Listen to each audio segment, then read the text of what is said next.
اوس چې د امریکا د تېښتې ورځې د امریکا له افغانستان نه تښتي، دلته ټول هر څه له ناکامۍ سره مخ دي. اوس دوی یو ځل بیا کوشش کوي چې ملیسه شازي وکړي، هغه هم د هندوستان په مرسته. زه هغه خلکو ته یو څه خبرې لرم چې هغوی همیش په دې باندې تخت و تاج کې طالبان د پنجاب په غلامۍ تورنوي، یا که یو چېرته یو څوک یوه خبره وکړي نو دوی علماو ته، جوماتونو ته، مدارسو ته توهین کوي. زه دوی ته حیران یم چې دغه ناټو قوتونه چې د کابل ګوډاګۍ ادارې ته زرګونه چانې ټانګونه ورکړي، وسایل یې ورکړي، په دغه باندې ولې یوه ورځ تاسو فوکس نه کوئ؟ یا ناټو امریکا ته دا حق چا ورکړی؟ هندوستان د غوا بچي، د رام بچي، هغه څوک چې غواګانو ته سجده کوي، هغه څوک چې د غوا متیازې څکي. نن د کابل ګوډاګۍ اداره ټولې سترګې همغه د غواګانو ته د همغه غواګانو د غوا بندګانو ته چې هغوی له دوی سره مرسته وکړي، څه نظامي وسایل ورکړي، څه یې ورکړي دي چې تر اوسه پورې زموږ د هېوادوالو وینې تویوي. خو دوی دې په دې پوه شي چې هغه صلیبي لښکرو د دوی ته نجات ورنکړو، نو څو یو د غوا بچي چې موږ ورته خوسکي وایو، یا کوټي، یا د غوا بندګان، یا هغه څوک چې د غوا متیازې څکي، د رامسنګ او د چپرسنګ زامن، هغوی دوی ته نجات نشي ورکولی. د شمال لنډغر دی بیا تجربه نه کوي. د CIA او د بلیک واټر پخوانی جاسوس، د CIA پخوانی جاسوس او د بلیک واټر اوسنی مزدور، پرون د روبل غلام، نن د ډالرو مزدور. سالیګاک ته وایم چې الاد مه باسه چې یو ځل بیا به اتلان ستا تر ورمې ګلاس راتاو کړو، یو ځل بیا به د ولس په وړاندې سلګۍ وهې. زمونږ اتلان، زمونږ غازیان لا ختم نه دي، بلکې لا کم شوي نه دي. هغه ورځې لرې نه دي چې یو ځل بیا د په دې خوله باندې په سوک وهي او بیا د خبریالانو یا د ښځو ژورنالستانو په مخ کې سلګۍ وهي او د څنګ ملګري به د شتون نه لري. او حتی کیدای شي دا ور د طالبان کو ځپونکی ګزار تا هم له ځانه سره ویسي. سالیګاکه د امریکانو له راتګ سره تا ډېرې تجربې وکړې، تا د افغانانو ودونه بمبار کړه، ته د افغانانو د خوښۍ د بمبار کړه، جوماتونه د بمبار کړه، د ستاربندیانو، د حافظانو د قرآن مدرسې د بمبار کړه، جوماتونه او منبرونه د په وینو سره کړه، لیکن دا ملت د مات نه کړه. تا که له روسانو سره پروتوکولي جهاد کړی ده، موږ پوهېږو چې ته د روسانو په وخت کې د روسانو جاسوس وې، د هغوی قطارونه به دې تر باګرامه پورې رسول. نن هماغه رول د امریکانو سره ادا کوي. دا چې ته د طالب د دښمنۍ خبرې کوې، ته نرشه د ارګ مخې ته د خلک وژل کېږي، هغه مخه ونیسه. ته نرشه په کابل کې د پارک کې د فحشا مخه ونیسه. ته نرشه، دومره غیرت لري. یو ورځ د بچی ولېږه د هلمند د جګړو لیکو ته. زه د بیانر بولم محب ټامي ته ماینه خبره کوم، که تاسو رښتیا نه رانئ، خپل د مور شیدې مو خوړلې دي او د CIA او د بلیک واټر جاسوسان نه یاستئ، رښتیا په دې وطن مو زړه خوږېږي، لاړ شئ د جګړې لومړۍ کرښې ته له طالبانو سره جګړه وکړئ چې موږ ستاسو زور او ستاسو قوت وګورو. تاسو رښتیا که د دې وطن بچي یاستئ، خپل بچي مو راوړئ وطن ته. د دې وطن په باسازۍ کې چې څنګه دا ملت برخه اخیستی دی، تاسو بچي م راولئ. تاسو بچي خو لکه هغه سپېڅ چاکلیټونو غوندې وروره د عیش او عشرت ژوند کوي، بېغمه خپل مزې او چرچې کوي، او تاسو راجګېږئ بیا دا خبره کوئ چې دلته ما با طالبا دشمنی میکنیم. چی دشمنی میکنی؟ او لوده، او جاسوس بلیک واټر، او بچه جمدین کوچی، او نواسه ترامپ، تو چی با طالب مقابله میکنی؟ همی کلیت خسای کو، او بچه لوده، شکلت خسای کو. تو بیا از طالب دشمنی گپ بزن. طالب و نمو طالب است که در دهه 95 تا تر کولاب دوان. طالب و نمو طالب است که در پنشیر چیغ و پیغان تکشید. طالب و نمو طالب است که راه کولاب به تو نشان داد. طالب و نمو طالب است که از ترس طالب سالنگ پشت خود انفجار دادی. تو با طالب تاخت و تاج نکو. طالب است که با یک تفنگ چرایی خود از قندهار تا حیرتان تو را دوان. نر بودی، مرد بودی، راستی خراسانی بودی، در مقابل طالب ستاد می شدی. با همه قوتت، با همه دزدی وزارت دفاعت، با همه مزایله اسکارت و لونایت، طالب تا پنشیر تو را می دوانه و سالنگ پشت خود انفجار میتی. شرم از به تو آقای صالح، جاسوس CIA. یالم در پیشروی چشم تو سعی داشتی، آرزوی تو نبود، اراده تو نبود، تو نمیخواستی که یک طالب زندانی از زندان رها شود، لیکن امریکا، طالب با امریکا معامله میکنه. در پیشروی چشمت هزارها طالب از زندان رها میشه، در حالت رها میشه که هر یکیش 20 سال قید داره، محکوم به اعدام است. در زیر چشمان تو رها میشه و مناطق طالبان میره. غیرت تو آن وقت کجا بود؟ غیرت تو او وقت کجا بود که امریکا با طالب معامله میکنه؟ سرنوشت افغانستان در دست طالب میته، طالبی که تو وحشتگر و دهشتگر خطاب میکنی. آقای صالح، او غیرت تو کجا بود؟ تو کیال سخن از موافقه بین امریکا و طالب میزنی که ربطی با اداره مزدور کابل نداره. تو میگی که ما ربطی با معاهده امریکا و طالبان در قطر ربطی نداریم. چرا؟ مطابق اونمو موافقه بین امریکا و طالبان 5,500 زندانی رها میشه. چرا 1000 تا سرباز اداره کابل رها میشه؟ چرا آقای حقانی از زندان رها میشه و از میدان هوایی باگرام پرواز میکنم در کشور قطر؟ زندانیا به حواله طالبان میشه. تو که با موافقه طالبان امتیاز قائل نیستی، چرا اداره کابل هیئت را به قطر فرستاده؟ شرم در کجا؟ به نام شرم و به نام غیرت آقای صالح چیزی را میشناسی؟ به نام وجدان چیزی را میشناسی؟ تو از کدام غیرت گپ میزنی؟ از کدام حکومت گپ میزنی؟ حکومتی که جاسوس CIA معاون نخست آن باشه، حکومتی که یک معیوب و معذور در رأس آن قرار داشته باشه، حکومتی که چند تا سوسیال خور از فرانسه و امریکان را رهبری میکنه، حکومتی که رئیس پارلمانش فاروقکش امریکایی باشه، حکومتی که شاروالش به بداخلاقی به فساد اداری متهم باشه. از کدام حکومت گپ میزنی؟ حکومتی که در پیشروی وزارت دفاع مردم کشته میشه، حکومتی که در پیشروی پل محمود خان بعد از شام کس گشت و گذار نمیتونه، حکومتی که امروز خبر داریم که سخنگوی ارگ روبروی دزدا میشه و موترش دزدا میبره. آقای صالح گوشت خلاص کو بشنو، این مملکت افغان هاست، نه مملکت چند تا جاسوسا. قاری صاحب محترم راغله. سلام علیکم و رحمت الله و برکات. قاری صاحب سعید خوستای سلام علیکم، لایف پنند بخیر حاله. وعلیکم السلام و رحمت الله. جنرال صاحب محترم تاسو دوام ورکړئ، زه لږ میک بندوم، دوام ورکړئ، لږ دوام ورکړئ. صحیح. آقای صالح، تو از کدام حکومت مخاطب با طالبان اختار میتی؟ همه کسانی که در حکومت کابل در آغوش امریکا آب و رزق میخوره، از کدام حریت گپ میزنن؟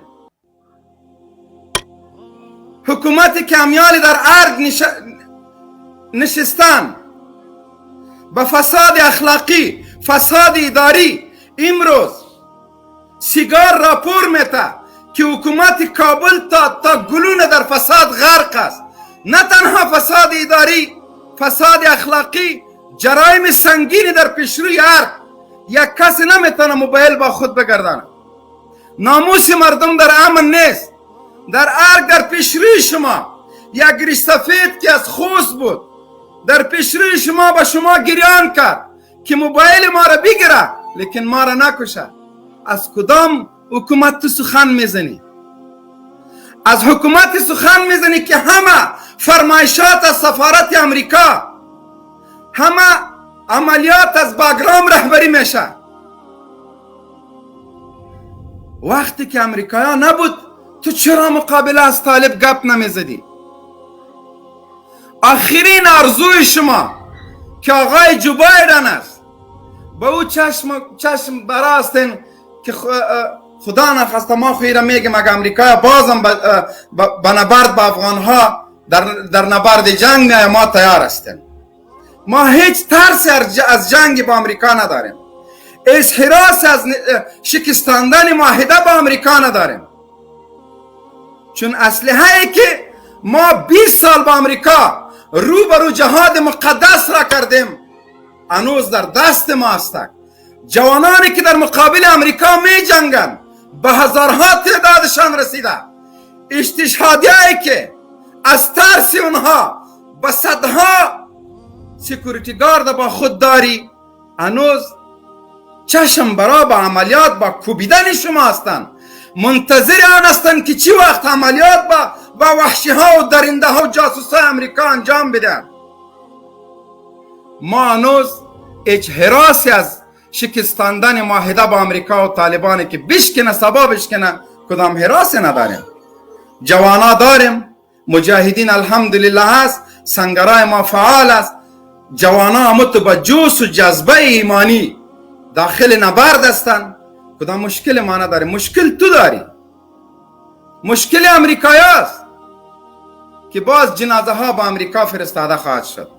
ما با امریکا دیگه چیز نمیتونیم داده. با شکستاندن معاهده بین امریکا و طالبان یگانه چیزی که با امریکا تحفه میفرستادیم یا میفرستیم جوانایی که از امریکا با پای خود آمده با کلب پس امریکا میروند، شل و شت از اینجا میروند، مایوب و دیوانه از افغانستان میروند. چرا که خاک ماست. وارث و حکمروای این خاک اصلی این خاک افغان است. این کدام ایالت امریکا نیست، شیکاگو نیست، واشنگتن نیست، نیوجرسی نیست، این افغانستان است. این مقبره امپراتورهای جهان است. آقای صالح باز با تو میگم که لاف و پتاخ نزن. اگر نرستی، اگر راستی هم تو دشمنی با طالب سخن میزنی، مردم بیگناه بیچاره و مظلوم افغانستان را نکشین. بیاین به نبرد میدان بیاین، ما میایم، شما هم بیاین، همگی ما با نبرد به هلمند می دمی کابل می ده دیگه جای می که ما یکی به دیگه نشان بتیم. ما پیش هم نشان دادیم شما را تا کلا به دوانده بودیم. مهربانی وکړئ قاری صاحب محترم. موبین صاحب مننه. الله رب العالمین دې ستاسې په استعداد کې نور هم برکت واچوي. الله مو همداسې د کفارو او د هغوی د ملګرو دپاره د دوی په ستونو کې خنجر ولره. واقعیت دا دی چې لکه څنګه چې تاسې موضوع ټاکلې ده په هیواد کې د ملیشه سازۍ ناکامه تجربه د روسانو د وتلو په مهال یا د روسانو د وتلو نه وروسته ډاکټر نجیب هم په هیواد کې ډېر تمرکز په ملیشه سازۍ کولو. دوستمي ملیشې وې، د شلګري ملیشه وه، د جبار کارمان ملیشه وه او د مختلفې ملیشې په سیمه ییزه کچه ده جوړې کړې وې. او دا ملیشې د دې دپاره ده جوړې کړې وې چې د افغانانو هغه برحق مقاومت او داعیه په دوی ماته کړي. د روسانو د کمونیستانو په مقابل کې د افغانانو مقاومت جهاد و. د روسانو د وتلو نه وروسته د کابل د هغه وخت اداره هغه هم په دغسې مړژواند حالت کې وه، بلکې له دې په قوي حالت کې وه، ځکه د ډاکټر نجیب اداره چې وه هغه داسې په شلو په دیرشو جنګسالارانو نه وه ویشل شوې او دومره یې په منځ کې اختلافات هم نه وو، دومره دوی د پشي میږکو په څیر سره راجمع شوي هم نه وو. نجیب و د ادارې مشر و، یو موټی اداره یې وه او په ټول هیواد په ټولو ولایتونو کې حکم چلیدو. خو د روسانو د وتلو نه وروسته دوی تمرکز په دی و چې د هیواد په شمال، جنوب، شرق او غرب کې ملیشې جوړې کړې. هغه ملیشو دغې مړژواندې ادارې ته یو څو ورځې ژوند ورکړو یو څو ورځې دوی ته ژوند ور وبخلو، خو موږ تاسې هم ولیدل، ملت هم ولیدل چې د کابل د هغه وخت اداره چې د کمونیستانو په ټانګونو او تیارو جوړه شوې وه، هغې ته یې نجات ورنه کړو. همداسې نن د امریکایانو د وتلو کله چې د ټامیانو او د کابل ادارې د مشرانو په دې سر خلاص شوی ده چې امریکایان د موږ نه وځي، اوس یې د ملیشه سازۍ یو نوی پروګرام پیل کړی ده. په ننګرهار کې په هغه پخوانیو بې سواده جنګ سالارانو حضرت علي او د هغې په ډله وسلې ویشلې دي. دغسې عطا محمد نور او دوستم باندې وسلې ویشل کېږي.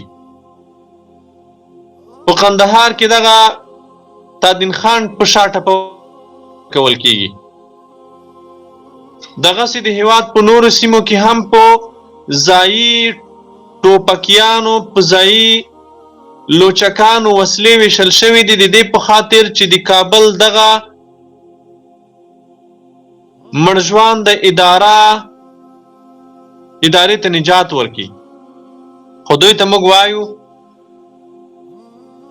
چې دومره ډېرې تجربې په ځان کول دا د حماقت دلیل ده. تاسې ته چې 1.5 لک خارجي مجهزو سرتیرو نجات، دلته 1.5 لک د دوی په تعداد، واقعي تعداد کیدای شي د 3 لکو نه هم زیات وي، ځکه د هېواد هر ګوټ، هره تیږه، هره لوټه اشغالګر سرتیري نیولې وه. په لاره کې به هم دوی ولاړ وو، سیمې دوی نیولې وې، بازارونه دوی نیولې وو، اطراف دوی نیولې وو. غرونو ته وختل، هغه ځایونو ته وختل چې هغې ځایونو ته د افغانستان په تاریخ کې څوک نه و ختلي. هغه نقطو ته دوی ځانونه ورسول چې هغې ته روسان هم نه ورسېدلي.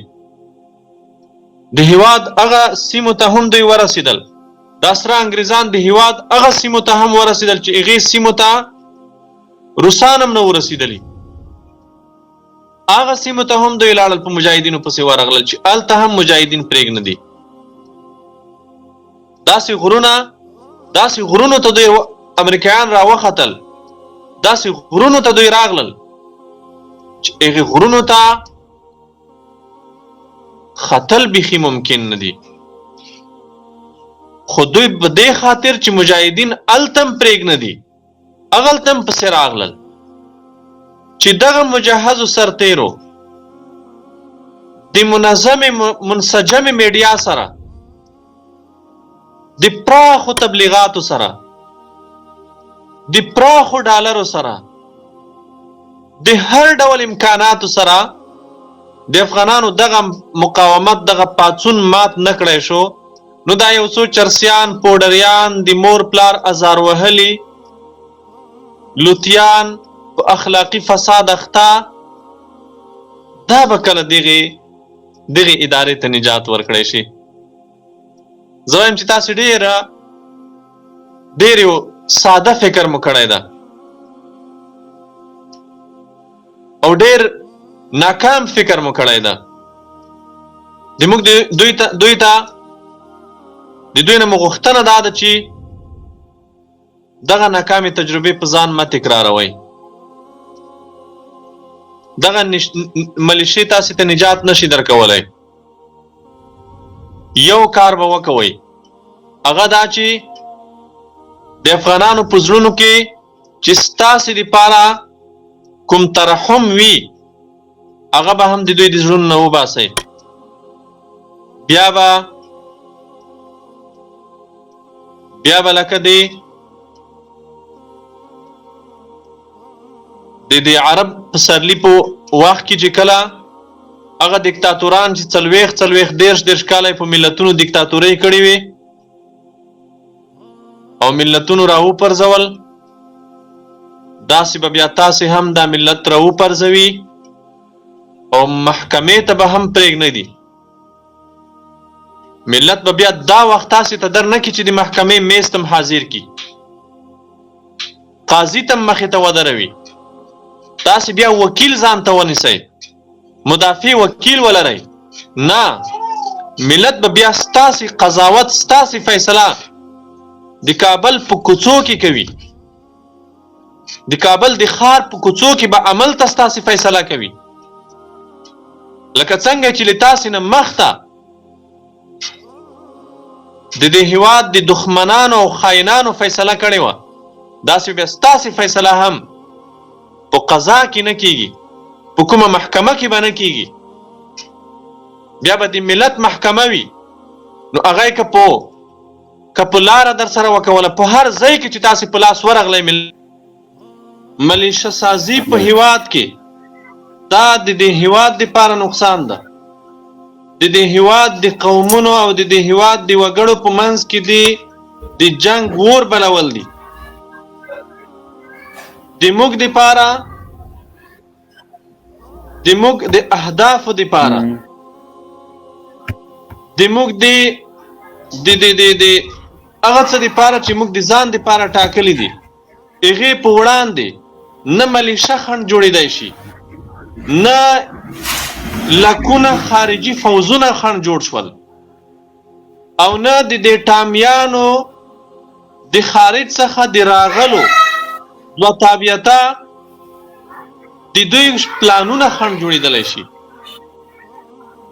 او هغه افغانان چې د دې ملیشه سازیو برخه جوړیږي، هغوی ته موږ وایو چې په خپل ځان رحم وکئ، په خپل اولادونو م رحم وکئ، په خپل راتلونکي م رحم وکئ. تامي محب دلته په دې خاوره کې د اوسېدلو اراده نه لري، د امریکایانو له وتلو وروسته غني دلته د اوسېدلو اراده نه لري، د امریکایانو له وتلو وروسته امرالله صالح دلته د اوسېدلو اراده نه لري، د امریکایانو له وتلو وروسته اسدالله خالد دلته د اوسېدلو اراده نه لري، اندرابي نه لري. د کابل ادارې چې څومره ټامیان دي، څومره د CIA روزل شوي مزدوران دي، دا یو هم په دې خاوره کې د اوسېدلو اراده نه لري. او تاسې به وګورئ، دا یوازې افغانستان نه ده، موږ تاسې په د افغانستان کې په دې تېرو 40 کلونو کې تجربه کړو هم لیدل. په نړۍ کې وګورئ چې دا خارجي پوځونه چې کله وځي، کله چې د دوی ټغر ټول شي، تاسې به دا دوه طبیعته م وګورئ چې دوی به په دې خاوره کې پاتې کېږي او که تښتي به. نو دغه افغانانو ته وایو چې د هغه چا نه خپل ځانونه مه قربانوئ، د هغه چا دپاره خپل اولادونه مه یتیمانوئ چې دلته د څو ورځو میلمه ده، دلته د غوړو پروژو غوړو قراردادونو دپاره پروت ده.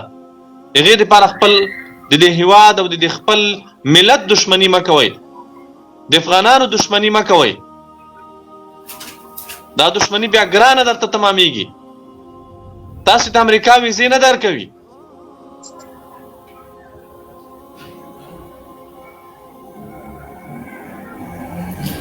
ښه، انجینر صاحب محترم، مهرباني وکړه که څه ویل لرې، کنې دا طالب جان ته طالب نو ستر جنرال صاحب زمونږ د دغه خلکو نه ټول د همسایګان نه لکه ایران چې هغوی موږ ته سلیماني په افغانستان کې د فاطمینو ملیشې جوړولې، نو موږ ټولو نه خواهش ده چې ملیشې موږ ته مه جوړوئ او د افغانستان غږ شته؟ غږ دې شته، مهرباني وکړه. انجینر صاحب تاسې خبرې هم کوئ، زما انټرنیټ کې لږه ستونزه ده، د انټرنیټ مې کمزوری ده، نو کله کله کاټ کېږي. خدای دې وکړي چې تاسو د خبرو هغه نه شمه. هدف مې دا دی چې دغه د ملیشو جوړولو، د ملیشه سازۍ ناکامه تجربه دی بیا نه تکراریږي. هغه افغانان چې د دغې ملیشو برخه جوړېږي، د هغوی نه مو غوښتنه دا ده چې تاسې د تېرو 20 کلونو نه یو درس واخلئ، یو عبرت واخلئ. تاسې د تېرو 20 کلونو نه باید یو سبق واخلئ.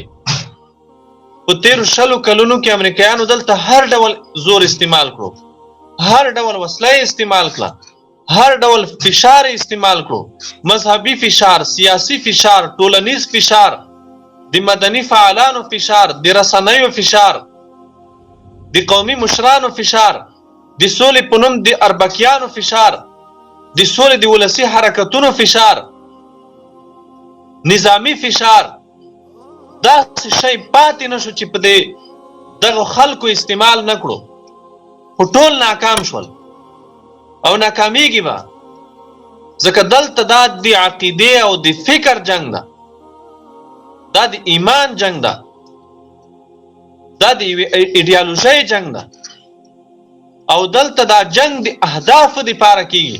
تر څو چې هغه اهداف ترلاسه نشي تر هغې پورې به دا جنگ روان وي. او دغه ملیشو ته موږ وایو چې تاسې په خپل راتلونکي فکر وکوئ. نن په خوست ولایت کې مهمه پیښه، نن په خوست ولایت کې 2 کسان د CIA ملیشو د کمپاین په نوم په خوست کې ملیشې دي، ټول خوست میشت دي پیژني. دوی 2 افغانان 15 ورځې مخکې د دوی په کور چاپه والي وه، د خوست ولایت د درګي ولسوالۍ په د ولی میر خان په کلي کې. دغه 2 افغانان د خپل کور نه روبسلي وو او دوی د خپل ځان سره وړي وو، بندیان وو. نن سهار دا 2 بندیان روبسلي دي او په ډزو یې ویشتي دي، شهیدان کړي دي او رسنیو ته یې ښیلي دي دا د 2 فدایي او استشهادي مجاهدین د هدف ته د رسېدو نه مخکې موږ ووژل. موږ تاسې ته سوال نه کوو، موږ تاسې ته زارۍ نه کوو، موږ تاسې ته نه وایو چې موږ مه وژنئ، موږ تاسې ته نه وایو چې موږ سره په موږ وسله مه استعمالوئ، خو یوه خبره در یادوو، زه خاص په خوست ولایت کې میشت د CIA ملیشو ته وایم، موږ تاسې سره پیژنو، تاسې د واشنګټن نه یئ، تاسې د نیویارک هم نه یئ، تاسې د کالیفورنیا هم نه یئ، تاسې د امریکا د بل ایالت هم نه یئ، تاسې د خوست یئ، تاسې په خوست کې د تڼیو ولسوالۍ یئ، په خوست کې د اسماعیل خیلو ولسوالۍ یئ، په خوست کې د مرکز یئ، په خوست کې د علیشیرو د یعقوبیو یا د نادرشکوټ یا د یوې ولسوالۍ یئ. موږ تاسې سره پیژنو، دغه انګریزان به وتښتي او په دې باید ستاسې سر خلاص وي چې انګریزان تښتي.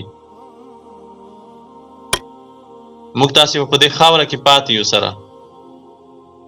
په خپل ځان رحم وکئ، په خپل راتلونکي رحم وکئ، په خپل اولادونو رحم وکئ او د تیر نه عبرت واخلئ، د تیر نه درس واخلئ. او که تاسې دا فکر کوئ چې تاسې به یو افغان د کور نه راوباسئ، په ډزو به یې شهید کئ، بیا چې کله انګریزان وتښتي تاسې ټوپک په ځمکه کېږدئ، بیا به د هغې افغان د زړه نه دا درد تاسې ته ووځي او معاف هم کړي. دماغ وباسئ، افغانان بیا تاسې نه معاف کوي، دا ملت بیا تاسې نه معاف کوي. اوس هم وخت لرئ، اوس هم یو چانس شته درته. د پردیو د ګټو دپاره خپل افغانان مه وژنئ او په یوه خبره تاسې سر خلاص کئ، انګریزان وځي، که تاسې یا دلته میشت ټامیان دا خوب ویني چې 20 کاله د انګریزانو جاسوسي وکوله، د انګریزانو د وتلو نه وروسته بیا هم موږ په واک کې پاتې کیږو، بیا به هم په قدرت کې پاتې کیږو، دا خوب له دماغ وباسئ. دا نه دي شوي، د افغانستان په تاریخ کې داسې نه دي شوي.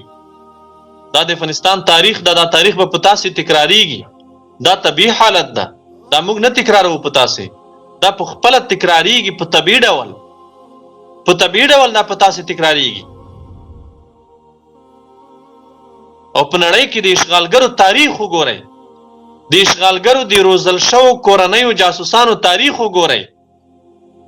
ملتونو د اشغالګرو د شړلو نه وروسته د دوی جاسوسان په خپل ځانونو واکمنان نه دي منلي، هیڅ کله نه دي منلي.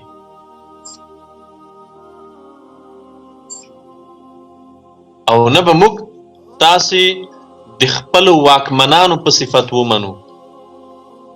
تاسو مجرمین یئ، تاسې د دې ملت سره خیانت کړی ده، تاسې د خاورې سره خیانت کړی ده، ستاسې سزا دار ده، باید تاسې په دار وځړول شئ. دا چې اسلامي امارت تاسې سره نن مذاکرات کوي، دا د اسلامي امارت په تاسې ترحم ده. دا د اسلامي امارت انعطاف ده چې تاسو سره د مذاکراتو په میز ناست ده. تاسو د دې وړتیا نه لرئ چې تاسو سره په میز خبرې وشي. تاسو باید په دار وزړول شئ، یوازې په اسلام کې نه، په ټولو دینونو کې، په ټولو ملتونو کې، په ټولو قوانینو کې، د اسرائیلو په قوانینو کې. که یو اسرائیلی په داسې حال کې چې اسرائیلو د فلسطین خاوره غصب کړې ده، که یو اسرائیلی د فلسطینیانو دپاره جاسوسي کوي، د اسرائیلو په قانون کې هغه واجب القتل ده، هغه ملي خاین ده. که چېرته په امریکا کې یو څوک د امریکایانو د کورونو جاسوسي و خارجي ته وکوي، دی د امریکایانو په قانون کې واجب القتل ده، دا ملي خاین ده. تاسې ملي خاینان یئ. تاسې د افغانانو د کورونو جاسوسي انګریزانو ته کوله، تر نن ورځې پورې یې کوئ. نن هم د انګریز سره ته یو ځای روان دي، ما په کور چاپه وهي. ستاسې سزا دا ده چې تاسې باید په دار وزړول شئ. په اسلامي امارت چې تاسو سره مذاکرات کوي، دا په دې خاطر چې اسلامي امارت په خپل ملت زړه سوځي. اسلامي امارت غواړي چې نور جنگ پای ته ورسیږي. انتقام جویی ته لومړیتوب نه ورکوي، انتقام جویی ته اولویت نه ورکوي، د دې هیواد ته اولویت ورکوي، په دې هیواد کې مستحکم اسلامي نظام ته اولویت ورکوي. دې ته اولویت نه ورکوي چې ستاسو د انتقام واخیستل شي. مبین صاحب دلته په سټوډیو کې کسان هم دي، د دوی نه سوالونه واخلئ، زه در سره یم. قدرمن انشاءالله معاذاتو که سید محمد حمید سلام